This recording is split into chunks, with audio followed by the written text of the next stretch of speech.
Hello. Now we're going to talk about malicious prosecution. This is the last topic of law of torts. So let's study. Malicious prosecution, as the name suggests, malicious मतलब malign, basically ill will, किसी की गलत intention, नाम ही suggest करता है कि कुछ maliciously किया गया है, कि कुछ ill will से किया गया है. हम बहुत पहले से बात करते हुए आ रहे हैं कि टॉर्ट्स में इंटेंशन रिलेवेंट नहीं होती है, बट जब हम मैलिशियस प्रोसिक्यूशन की बात करते हैं तो उसका नाम ही सजेस्ट करता है कि इस टॉर्ट में कुछ ना कुछ गलत इंटेंशन के साथ किया गया है, इल विल के साथ किया गया है, कुछ ना कुछ जो भी काम किया गया है वो मैलिशियसली किया गया है. तो अब मैलिशियस प्रोसिक्यूशन होता क्या है? देखिए, बेसिकली जब आप किसी इंसान पे बिना किसी जस्ट कॉज और रीजन के या फिर बिना किसी प्रूफ के एक क्रिमिनल लिटिगेशन चालू कर देते हैं, क्रिमिनल केस फाइल कर देते हैं, तब टॉर्ट ऑफ मैलिशियस प्रोसिक्यूशन होता है. अब टॉर्ट ऑफ मैलिशियस प्रोसिक्यूशन में बेसिकली होता क्या है? देखिए कि सपोज करिए आपका नेबर है, ठीक है, आपका नाम है x and you have a neighbour Y.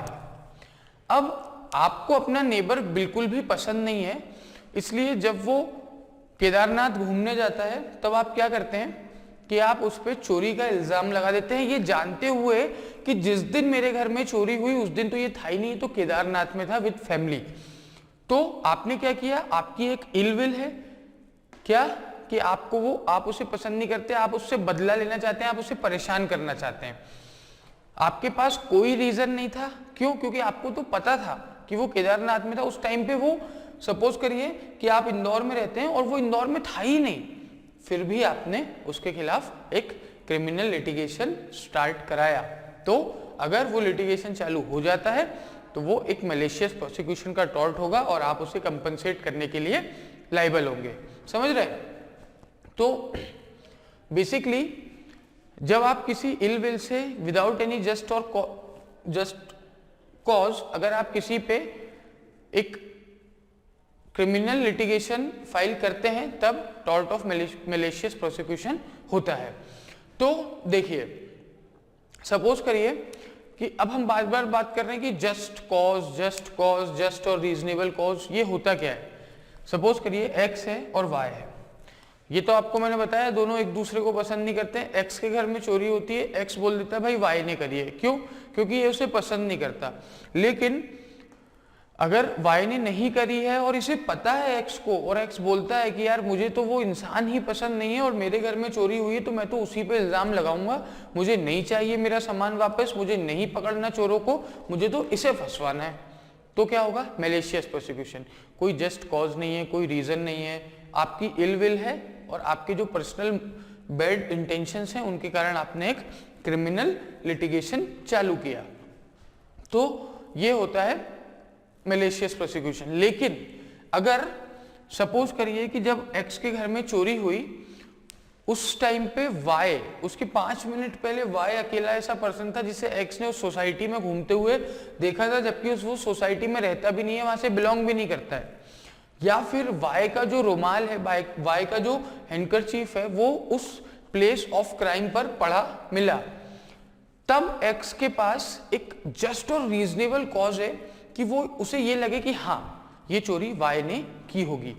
तब अगर वो कोई केस फाइल करता है और कोई लिटिगेशन चालू होती है, तब वाई जो है मैलिशियस प्रोसिक्यूशन के लिए कंपनसेशन क्लेम नहीं करता. भले ही बाद में एक्विट हो जाए, भले ही बाद में निर्दोष पाया जाए, पर फिर भी मैलिशियस प्रोसिक्यूशन नहीं कहलाएगा, क्योंकि भले ही एक्स वाई से लाख चढ़ता हो, लेकिन जब उसने वाई पे चोरी का इल्जाम लगाया तो उसके पास कुछ ना कुछ जस्ट और रीजनेबल कॉज थे जिससे उसे ऐसा लग रहा था कि जी हाँ ये जो चोरी हुई है ये वाई ने की होगी. तो ये हुआ आपका एक बेसिक कंसेप्ट कि मैलिशियस प्रोसिक्यूशन होता क्या है. Two when any person with ill will or malice starts a criminal litigation against another person is said to commit the tort of malicious prosecution.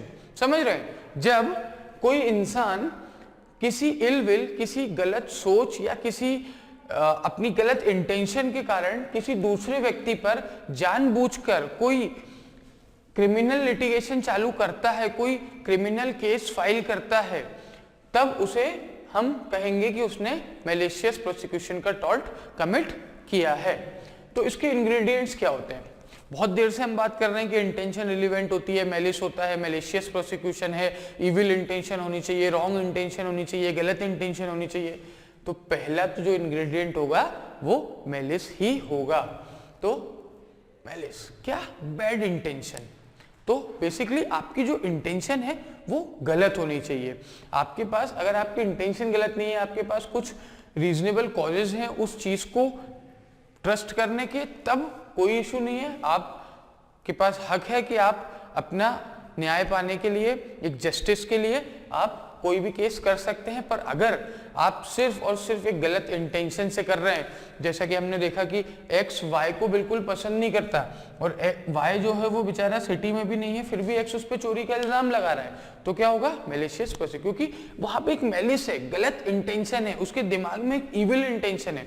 वो सिर्फ और सिर्फ बदला लेना चाह रहा है, उसे और किसी चीज से मतलब नहीं है। उसे तो ये है कि मुझे मेरा बदला मिल जाए, बाकी कोई इशू नहीं है। तो मैलिस पहला इंग्रेडिएंट।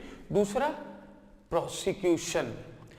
प्रोसिक्यूशन की जब हम बात करते हैं तो प्रोसिक्यूशन का मतलब क्या होता है? प्रोसिक्यूशन का मतलब होता है कि कोई जो कोर्ट में प्रोसीडिंग चालू होनी चाहिए। प्रोसिक्यूशन का मतलब क्या होता है कि कोर्ट में प्रोसीडिंग चालू होनी चाहिए। The proceeding must be initiated in the court of law. कैसे? सपोज करिए एक्स ने वाई पर चोरी का इल्जाम लगाया, ठीक? एक्स ने वाई पर चोरी का इल्जाम लगाया, पुलिस कंप्लेंट हुई और मजिस्ट्रेट ने उस पुलिस कंप्लेंट को देखा और बोला कि भाई इसमें एविडेंस बहुत कम है और ये केस ही नहीं बनता, और बिना प्रोसीडिंग चालू किए ही उस केस को डिसमिस कर दिया। मतलब बेसिकली मजिस्ट्रेट ने उस केस की कॉग्निजेंस ही नहीं ली। अब कॉग्निजेंस और इन सारे वर्ड्स में आप लोग ज्यादा डीप में मत सोचिए, आप ये समझिए कि जो मजिस्ट्रेट था, जो जज थे, उन्होंने केस को डिसमिस कर दिया।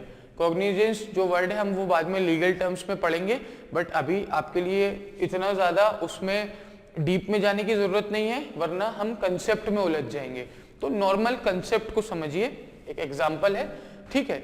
बाकी जो ये भारी भरकम वर्ड्स हैं, कॉग्निजेंस और ये सब, ये आप लॉ स्कूल में जब चले जाएंगे तो आप पढ़ेंगे। तो पुलिस रिपोर्ट को देखते हुए, जो एफआईआर हुई थी उसे देखते हुए, कोर्ट ने कहा कि भाई इसमें जो है एविडेंस पूरे नहीं है और ये कोई केस नहीं बनता चोरी का, और उन्होंने केस को डिसमिस कर दिया। तो क्या कोई प्रोसीडिंग चालू हुई? नहीं हुई। तो ये बर्खास्त, ये मैलिशियस प्रोसिक्यूशन नहीं होगा। अच्छा, दूसरा एग्जांपल देखिए। सपोज करिए कि एक्स ने वाई को फिर से चोरी का इल्जाम लगाया, पुलिस हुआ, कोर्ट ने वाई को नोटिस भी भेजा कि भाई आप आइए, कोर्ट आपके खिलाफ ये इल्जाम है। वाई जाता है, फिर उसके बाद कोर्ट को लगता है कि नहीं नहीं नहीं ये केस नहीं बन रहा, और कोर्ट खारिज कर देता है। तब भी कोई मैलिशियस प्रोसिक्यूशन का केस नहीं बनता। क्यों नहीं बनता? क्योंकि अभी भी कोई प्रोसीडिंग चालू नहीं हुई है। प्रोसीडिंग चालू हो गई है, ये हम कब मानते हैं? ये हम मानते हैं जब कोर्ट किसी इंसान को समन भेजता है। कोर्ट किसी इंसान को समन भेजता है। समन क्या होता है? समन होता है कि कोर्ट बोलता है कि हाँ भाई साहब, आप पे लग गया है चोरी का इल्जाम, आ जाइए कोर्ट अपने वकील साहब को लेकर के, और अब हम बैठकर बात करते हैं। आप अपने एविडेंस लाइए, ये अपने एविडेंस लाएंगे, आप अपने गवाह लाइए, ये अपने गवाह लाइए, ये आपको दोषी प्रूव करेंगे, आप अपने आप को निर्दोष प्रूव करिए। समझ रहे हैं? तो जब प्रोसीडिंग चालू हो जाती है तब माना जाता है कि हाँ प्रोसिक्यूशन चालू हो गया है। तो क्या होता है प्रोसिक्यूशन में कि क्रिमिनल प्रोसीडिंग्स चालू होनी चाहिए। सिर्फ और सिर्फ एफआईआर से या कोर्ट के नोटिस से ये मैलिशियस प्रोसिक्यूशन का केस नहीं बनता जब तक प्रोसीडिंग चालू नहीं होती। और प्रोसीडिंग चालू कब होती है? जब कोर्ट समन भेज देता है। तो कभी भी क्वेश्चन आए कोई तो ये याद रखिए कि अगर पुलिस एफआईआर हुई है और मजिस्ट्रेट ने केस को जो है डिसमिस कर दिया तो आपको क्या बोलना है कि the tort of malicious prosecution has not been accrued. अब इसके बाद हम बात करते हैं इसका प्रोसिक्यूशन का तीसरा पॉइंट कि ये जो है ना जुडिशियल और क्वाज़ी जुडिशियल बॉडी के अगेंस्ट होना चाहिए। किसके अगेंस्ट होना चाहिए? जुडिशियल और क्वासी जुडिशियल बॉडीज, जुडिशियल और क्वासी जुडिशियल बॉडीज के अगेंस्ट, आई मीन जुडिशियल और क्वासी जुडिशियल बॉडी के सामने ये प्रोसीडिंग्स होनी चाहिए, उनके सामने ये केस फाइल होना चाहिए, ना कि किसी ऐसी दूसरी बॉडी से मतलब है कि X and Y are friends, okay, and they are school friends, basically student of class 12th। अब X अपनी टीचर Z को जाकर के बोलता है कि मैम मैंने देखा है कि Y जो है ना वो एग्जाम में चीटिंग कर रहा था। अब Z मैडम क्या करती हैं कि Y के खिलाफ कंप्लेंट करती हैं प्रिंसिपल को, एक डिसिप्लिनरी कमेटी बैठती है और डिसिप्लिनरी कमेटी फिर उसका जो भी रिजल्ट आता है तो Y क्या करता है, वो X के खिलाफ केस करता है मैलिशियस प्रोसिक्यूशन का कि भाई आपको पता था कि मैं चीटिंग नहीं कर रहा हूं और आपने फिर भी मेरे खिलाफ क्या किया, कंप्लेंट किया, जिसके खिलाफ मेरे ऊपर एक कमेटी बैठी और मैं उसमें निर्दोष पाया गया, मैं उसमें एक्विट हो गया, मेरे खिलाफ कोई चार्जेस नहीं बचे, तो ये मैलिशियस प्रोसिक्यूशन का केस नहीं होता है। तो कभी ऐसे अपने स्कूल फ्रेंड पे मैलिशियस प्रोसिक्यूशन का केस मत कर दीजिएगा आप। क्यों? क्योंकि ये किसी जुडिशियल या क्वाजी जुडिशियल बॉडी के सामने नहीं रखा गया है केस। ये केस कहाँ है? स्कूल की डिसिप्लिनरी कमेटी, और वो जुडिशियल बॉडी नहीं होती, उसके पास कोर्ट की पावर नहीं होती है। तो किसके अगेंस्ट होना चाहिए? किसके सामने होना चाहिए? जुडिशियल और क्वाजी जुडिशियल बॉडीज। ठीक है, समझ रहे हैं? अब इसके बाद हम बात करते हैं तीसरी चीज कि रिजल्टेंट डैमेज, कि फिर इंसान को भाई मैलिस से आपने गलत केस फाइल किया, प्रोसीडिंग चालू हुई और उसके कारण क्या हुआ? डैमेज हुआ। अब डैमेज जो है प्लेंटिफ प्रूफ कर देगा कि भाई मुझे ये, सपोज करिए कि ये X ने Y को चोरी का इल्जाम लगाया था, Y पे प्रोसीडिंग चालू होती है और X Y की जो वाइफ होती है, ठीक है, Y की वाइफ कौन है?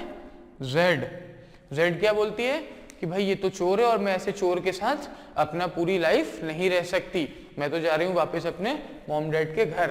तो इसको क्या हुआ? पर्सनल लाइफ में लॉस हुआ। या फिर मान लीजिए Z उसकी वाइफ नहीं है, उसकी बॉस है, उसे पता चलता है कि Y इज अ थीफ और वो उन्हें जॉब से फायर कर देती हैं, तो Z ने क्या किया? उसको प्रोफेशनल लॉस पहुंचाया। तो X के एक गलत प्रोसीडिंग के कारण, एक गलत केस के कारण Y को या तो पर्सनल या प्रोफेशनल या किसी भी तरीके का लॉस हुआ।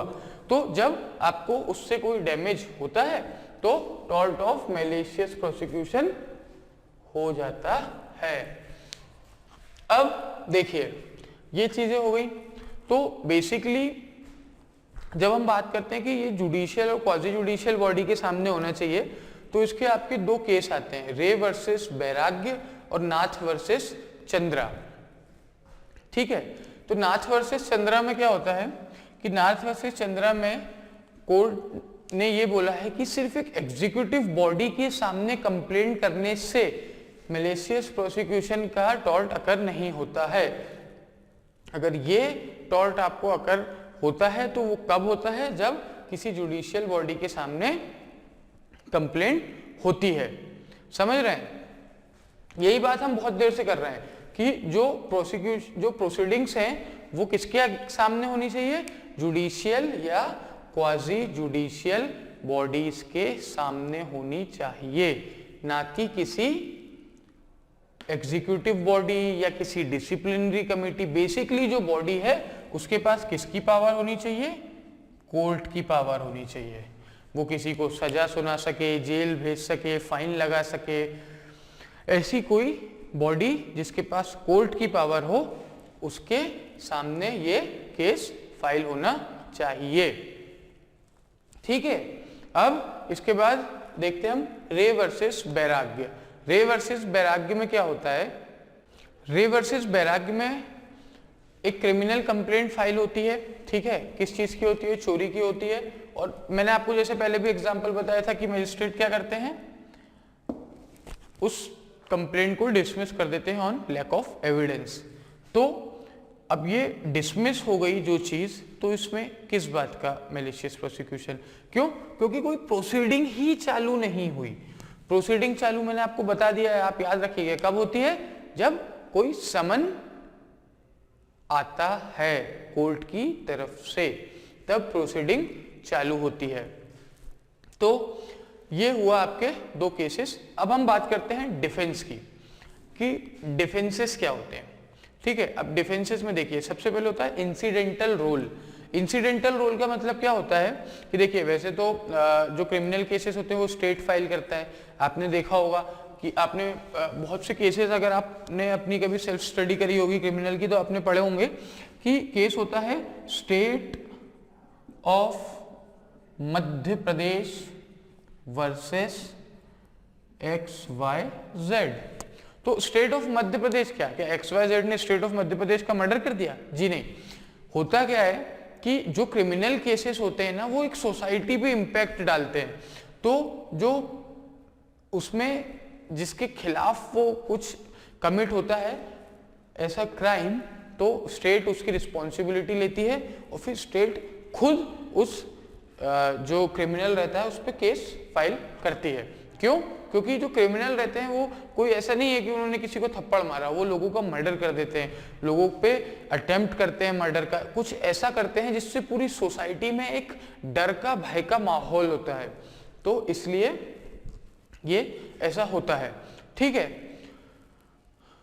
तो हम बात कर रहे थे कि इंसिडेंटल रोल की। तो अब इंसिडेंटल रोल मैलिशियस प्रोसिक्यूशन में फिर कैसे आएगा कि जो डिफेंडेंट है ना, उसका कुछ इंसिडेंटल रोल, प्राइमरी रोल होना चाहिए। मतलब भले ही स्टेट ऑफ मध्य प्रदेश ने फाइल किया, पर उसकी पहल किसने करी? डिफेंडेंट ने। कि भाई डिफेंडेंट ने बोला कि जी सर, मेरे ऊपर इसने चाकू लेकर के वार किया, अटेम्प्ट टू मर्डर किया, तब स्टेट ने फाइल किया। तो इंसिडेंटल रोल, ना कि कोई टर्शियरी रोल कि डिफेंडेंट जाके बोले कि डिफेंडेंट एक उसमें विटनेस है, आई विटनेस। सपोज करिए एक्स ने केस फाइल किया और एक्स ने बोला कि हाँ, y is the eye witness in this case. तो अब एक्स पे अगर वो मैलिशियस प्रोसिक्यूशन का केस फाइल करता है तो एक्स की क्या गलती है? एक्स तो जो है वो एक टर्शियरी रोल उसमें प्ले कर रहा है। टर्शियरी रोल कैसे प्ले कर रहा है कि भाई उसने तो कोई केस फाइल किया नहीं है, वो तो खुद उसको विटनेस बना दिया गया है। अब वो जो भी सच है वो जाकर के कोर्ट में बोल देगा, तो आप उस पे मैलिशियस, हाँ आपको करना है तो आप एक्स पे करिए जब आप एक्विट हो जाते हैं, वाई पे नहीं। क्यों? वाई एक टर्शियरी रोल प्ले कर रहा है। तो जो डिफेंस ये है कि अगर कोई टर्शियरी रोल है, प्राइमरी रोल नहीं है, तो मैलिशियस प्रोसिक्यूशन का केस फाइल आप उस इंसान पे नहीं कर सकते जो एक टर्शियरी रोल प्ले कर रहा है। फिर दूसरी चीज, जस्ट कॉज और रीजन। जस्ट कॉज और रीजन, ये हम बहुत देर से बात कर रहे हैं, मैंने आपको एग्जांपल्स भी दिए हैं कि जस्ट कॉज और रीजन क्या होते हैं। सपोज करिए कि वो जो एग्जांपल मैंने आपको दिया था कि एक्स वाई और एक्स के घर में चोरी होती है और वो वाई पर केस करता है। क्यों करता है? क्योंकि उसे जब चोरी हुई उसके 5 मिनट पहले उसने वाई को अपने घर के पास घूमते हुए देखा था और वाई उस कॉलोनी में भी नहीं रहता और रात में 12 बजे उस कॉलोनी में घूम रहा था, या फिर वाई का जो रुमाल है वो चोरी की जगह पे पड़ा मिला। तो एक जस्ट कॉज और रीजन है उसके पास ये सोचने के लिए कि हाँ इसने चोरी की होगी। अब एक्स वाई से कितना भी चिढ़ता हो, पर अगर जस्ट कॉज और रीजन है तो वो केस नहीं बनता मैलिशियस प्रोसिक्यूशन का। ये VAT versus white, VAT versus white का जो केस है, इससे आप समझिए कि इस केस में क्या होता है। देखिए, व्याट वर्सेस वाइट के केस में एक मिलर होता है, वो प्लेंटिफ के पास कुछ बैग्स देखता है जो कि बिल्कुल आइडेंटिकल होते हैं उसके बैग से। तो वो बोलता है कि भाई आपने मेरे बैग चोरी किए और आप बिल्कुल मेरे बैग वापस, वो केस फाइल कर देता है। बाद में प्लेंटिफ एक्विट हो जाता है, वो बैग प्लेंटिफ के ही निकलते हैं। तो वो प्लेंटिफ क्या करता है, डिफेंडेंट पर, वाइट पर मैलिशियस प्रोसिक्यूशन का केस फाइल करता है। तो जब वो मैलिशियस प्रोसिक्यूशन का केस फाइल करता है तो कोर्ट क्या कहती है कि भाई उसके पास एक जस्ट और रीजनेबल कॉज था ये बिलीव करने का कि हाँ जो चोरी की है वो आपने ही की होगी, तो इसलिए ये मैलिशियस प्रोसिक्यूशन का केस नहीं बनता है। हाँ, अगर उसे पता था कि ये बैग आपके हैं फिर भी वो केस कर देता तब मैलिशियस प्रोसिक्यूशन की बात होती। तो ये हुआ हमारा केस। अब हम बात करते हैं अगले डिफेंस की, जो कि है mistake in good faith. Mistake in good faith. Mistake in good faith में क्या होता है कि अगर पर्सन किसी इंसान पर मिस्टेक से कोई केस फाइल कर देता है तो वो एक डिफेंस होता है मैलिशियस प्रोसिक्यूशन की टॉर्ट से बचने के लिए। सपोज करिए कि आप ये 3 केस हैं, रे वर्सेस बैराग्य, नाथ वर्सेस चंद्रा और व्याट वर्सेस वाइट। नाथ वर्सेस चंद्रा में ये बोला था कि आपके पास आप जो भी केस कर रहे हैं वो किसी एग्जीक्यूटिव अथॉरिटी के सामने नहीं, किसी जुडिशियल या क्वाजी जुडिशियल बॉडी के सामने होना चाहिए। और रे वर्सेस बैराग्य में भी ये जो हमने अभी बात करी कि जो केस है, रे वर्सेस बैराग्य में भी जो हमने अभी बात करी कि जो केस है वो कोर्ट डिसमिस कर देता है ऑन लैक ऑफ एविडेंस, तो वो प्रोसीडिंग नहीं मानी जाएगी। और व्याट वर्सेस वाइट के केस में मैंने आपको बताया कि एक जस्ट और रीजनेबल कॉज उसके पास रहता है, इसलिए वो केस फाइल करता है और मैलिशियस प्रोसिक्यूशन का टॉर्ट नहीं होता है। आई होप आप लोगों ने नोट डाउन कर लिए होंगे। अब हम बात करते हैं किस चीज की, मिस्टेक इन गुड फेथ। समझिए, ठीक है, बोर्ड पे ध्यान दीजिएगा, मैं आपको एक एग्जांपल से समझाता हूं कि मिस्टेक इन गुड फेथ का मतलब क्या होता है। सपोज करिए there is a person Tishi Kapoor, okay, person Tishi Kapoor, okay, and his son's name is Tanveer Kapoor, okay. Person का नाम क्या है, टिशी कपूर, उनके बेटे का नाम क्या है, तनवीर कपूर। क्या हो गया, टी कपूर, टी कपूर। अब हमारे एक भाई साहब हैं जिनका नाम है पन्नी देओल। तो ये पन्नी देओल साहब जो हैं, इनको केस करना था मैलिशियस प्रोसिक्यूशन का टिशी कपूर पे। अब टी कपूर के चक्कर में इन्होंने क्या किया, तनवीर कपूर को नोटिस भिजवा दिया, इन पे केस फाइल कर दिया। अब तनवीर कपूर ने पन्नी देओल से ये बोला कि भाई आपने तो मेरे ऊपर गलत केस फाइल किया है, ठीक है ना। अब कोई सा भी कैसे, मान लीजिए चोरी का है या फिर डकैती का है या फिर कैसा भी केस है, ठीक है।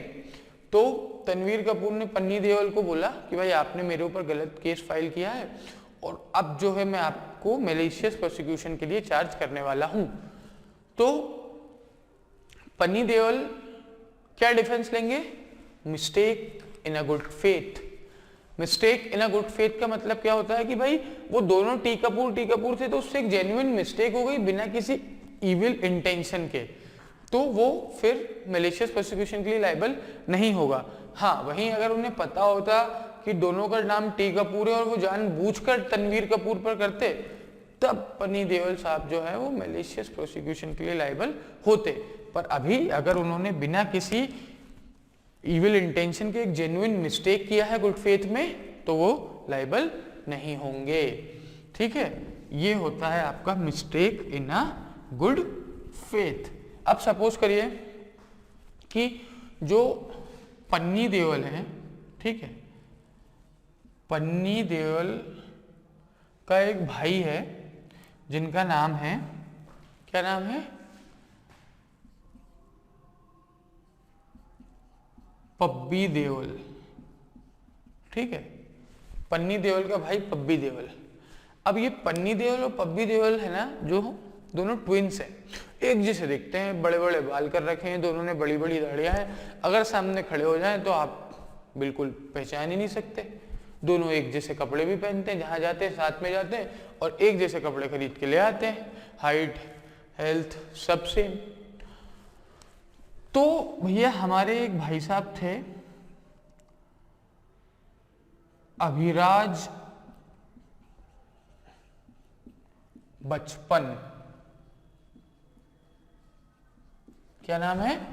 अभिराज बचपन। तो अभिराज बचपन जी को पन्नी देओल पे चोरी का केस करना था, क्योंकि ये दोनों ट्विन थे, उन्होंने गलती से पब्बी देओल पे कर दिया।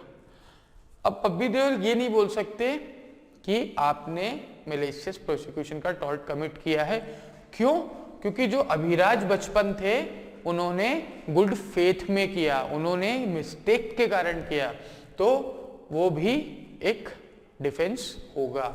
तो समझ रहे हैं बेसिकली बात क्या हो रही है कि कोई ऐसे लोग जिनके नाम आइडेंटिकल है या कोई ट्विन्स हैं जिन पे गलती से मिस्टेक्स है या फिर किसी गुड फेथ में कुछ ऐसा हो जाए जिससे उनसे मिस्टेक हो जाए और वो एक क्रिमिनल प्रोसीडिंग चालू हो जाए, तो वो मैलिशियस प्रोसिक्यूशन में नहीं आएगी, ये एक डिफेंस होता है। अब लास्ट है कन्विक्शन ऑफ द प्लेंटिफ। भाई एक्स ने वाई पर चोरी का केस किया, ठीक है, वाई जो है लास्ट में कन्विक्ट हो गए। अब कन्विक्ट हो गए तो फिर किस बात का मैलिशियस प्रोसिक्यूशन? चोर ये थोड़ी ना बोलेगा कि हाँ मैंने चोरी की थी बट तुमने केस किया तो मैं तुम पे मैलिशियस प्रोसिक्यूशन, नहीं, ऐसा नहीं होता है, ठीक है। अगर प्लेंटिफ जो है वो कन्विक्ट हो गया, समझ रहे, अगर प्लेंटिफ जो है वो कन्विक्ट हो चुका है तो फिर किस बात का मैलिशियस प्रोसिक्यूशन? आप चोर थे इसीलिए आप पे चोरी का इल्जाम लगाया गया, समझ रहे। तो अगर प्लेंटिफ कन्विक्ट हो जाता है तो किसी बात का कोई मैलिशियस प्रोसिक्यूशन का केस नहीं बनता। हाँ, लेकिन सपोज करिए कि एक्स ने वाई पर केस किया और कुछ रॉन्ग एविडेंस या फिर फॉल्स एविडेंस दिए, ठीक है, रॉन्ग एविडेंस दिए या फिर फॉल्स एविडेंस दिए, और उससे क्या हुआ कि एक फर्स्ट स्टेज पे वाई जो है वो कन्विक्ट हो गया। अब वाई ने अपील की होगी और जैसे तैसे उसने ये प्रूफ किया कि नहीं ये एविडेंस जो है वो गलत है, और दूसरी स्टेज पे वो एक्विट हो गया। अब एक्विट होने के बाद जब वो एक्स पे फाइल करेगा केस, तो वो केस मैलिशियस प्रोसिक्यूशन का सस्टेन करेगा, उसे क्लेम मिलेगा। क्यों? क्योंकि जब वो पहली फाइनल स्टेज पे वो एक्विट हुआ है, तो बेसिकली अगर फाइनल स्टेज केस खत्म होने के बाद कन्विक्ट हो रहा है प्लेंटिफ, तो कोई मैलिशियस प्रोसिक्यूशन का केस नहीं बनता है, और अगर प्लेंटिफ कन्विक्ट नहीं हो रहा है, एक्विट हो रहा है, तो केस बनता है। तो हमने क्या बात करी आज मैलिशियस प्रोसिक्यूशन के बारे में कि मैलिशियस प्रोसिक्यूशन में इंटेंशन जरूरी होती है, और इसके इंग्रेडिएंट्स क्या होते हैं कि एक मैलिस होनी चाहिए, एक गलत इंटेंशन होनी चाहिए, आपके पास किसी भी तरीके का कोई जस्ट और रीजनेबल कॉज नहीं होना चाहिए, फिर आप उस पर प्रोसिक्यूशन चालू करें तो प्रोसिक्यूशन कैसा होना चाहिए? प्रोसिक्यूशन में प्रोसीडिंग चालू होनी चाहिए, ना कि कोई नोटिस आए, ना कि कोई पुलिस एफआईआर हो। तो प्रोसीडिंग का मतलब क्या होता है? प्रोसीडिंग का मतलब ये होता है कि कोर्ट आपको समन भेजे और एक criminal proceeding in the court of law आपके अगेंस्ट चालू हो जाए। और तीसरी चीज क्या? उससे रिजल्टेंट डैमेज हो, आपको कोई पर्सनल, प्रोफेशनल या सोशल डैमेज हो, आपको कोई इंजरी फेस करनी पड़े। फिर हमने बात, तो क्या होता है, ये तीनों चीजें होने के बाद टॉर्ट ऑफ मैलिशियस प्रोसिक्यूशन जो है वो अगर होता है। फिर हमने बात करी डिफेंसेस की, तो डिफेंसेस में क्या कि जो डिफेंडेंट है उसका अगर कोई इंसिडेंटल रोल है, कोई टर्शियरी रोल है उस केस में, प्राइमरी रोल है ही नहीं, तो आप उसे मैलिशियस प्रोसिक्यूशन के लिए लायबल नहीं ठहरा सकते। अगर उसके पास कोई जस्ट और रीजनेबल कॉज है, जस्ट और रीजनेबल कॉज का मतलब भी हम बहुत अच्छी तरीके से समझ चुके हैं, और अगर जस्ट और रीजनेबल कॉज है तो फिर किस बात का मैलिशियस प्रोसिक्यूशन? वो इविल इंटेंशन में नहीं आता है। फिर mistake in a good faith हमने बात करी थी दो भाइयों की, पॉबी देओल और पन्नी देओल, ठीक है, तो उन दोनों भाइयों से मिस्टेक हो रही थी, ठीक है, उन पे मिस्टेक से केस कर दिया था अभिराज बचपन ने, या फिर जो टिशी कपूर और तनवीर कपूर के बारे में हमने बात करी थी। तो ये सारी चीजें मिस्टेक में आती हैं। बेसिकली क्या होता है कि अगर कोई दो ट्विंस हैं या उनके आइडेंटिकल नेम है और गुड फेथ में मिस्टेक से अगर उन पे केस फाइल हो जाता है तो that is not malicious prosecution, that is a defence to malicious prosecution. And the last is conviction of the plaintiff, कि केस खत्म होने के बाद अगर प्लेंटिफ कन्विक्ट हो रहा है, चोर की चोरी साबित हो रही है, तो मैलिशियस प्रोसिक्यूशन किस बात का? हाँ, लेकिन अगर वो प्राइमरी स्टेजेस में एक्विट होता है और लास्ट स्टेजेस में जाके कन्विक्ट, प्राइमरी स्टेजेस में कन्विक्ट होता है और बाद में जाकर के वो एक्विट हो जाता है, निर्दोष पाया जाता है, तो फिर मैलिशियस प्रोसिक्यूशन का केस बनता है। तो ये पूरा मैलिशियस प्रोसिक्यूशन की बात हमने करी। समझ रहे हैं आप मैलिशियस प्रोसिक्यूशन क्या होता है? ठीक है, चलिए अब ये हमारा टॉर्ट का आखिरी टॉपिक था। यहाँ पे हमारा टॉर्ट का चैप्टर खत्म होता है। अब इसके बाद हम कॉन्ट्रैक्ट की बात करेंगे, लॉ ऑफ कॉन्ट्रैक्ट। ठीक है, थैंक यू।